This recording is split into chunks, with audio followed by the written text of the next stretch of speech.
Okay, I should be able to hear you now. Ishan, you had a question? Just go ahead and raise your hand if you have a question.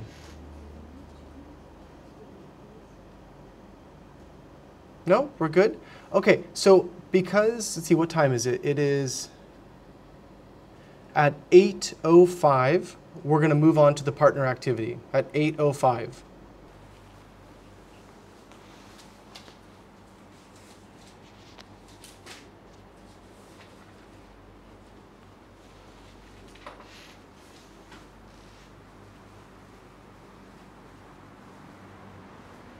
Okay, so the plan for today is the students are reviewing their notes from a presentation I gave last week about the slave trade.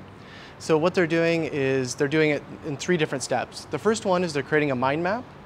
They have an option of doing it digitally to make the mind map, or they have an option of doing it the old-fashioned way with a pencil and paper. Then they're going to match up with a partner and present their mind map to a partner by giving a summary of it. The way we'll do that is those in the room, the person that they're sitting next to will be their partner, but those who are online will use the breakout rooms on Google Meet to do that. And then for the final step, they're then going to present their mind map using Flipgrid. So each student will do that individually. And they'll do that today at the end of the lesson. This is to write your own text connecting those ideas. So that part's going to come from you. You can use the slides as a way of seeing what the relevant information is, but you're looking at, okay, how do you get from this idea to that idea? And that's where you add your own thoughts and text. This is how I arrange my room. It serves a couple of purposes. What I've done is I've marked off the floor in tape.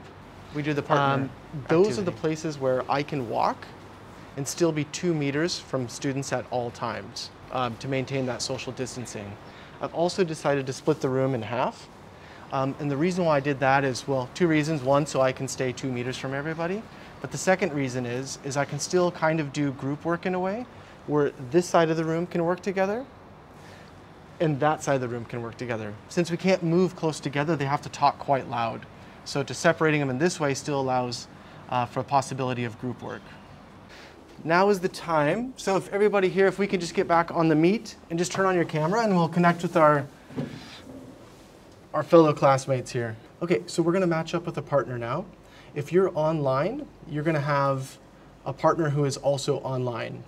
If you're in the classroom, then your partner will be the person in the classroom. Just to double check those at home, were you able to hear the instructions? Give me a thumbs up if that worked. Okay, great. Okay, so for those of you in the room, you can actually leave the meeting now because you'll do your partner activity together. So just use this as a time for each of you to have a turn. You can angle your mind map on your screen so Mohammed could see it, and then you kind of just present through the ideas. So you can look at the mind map as you're presenting, but your goal is to try to get 3 to 5 minute presentation where you're only hitting the key ideas. So it's like a real tight summary from my lecture.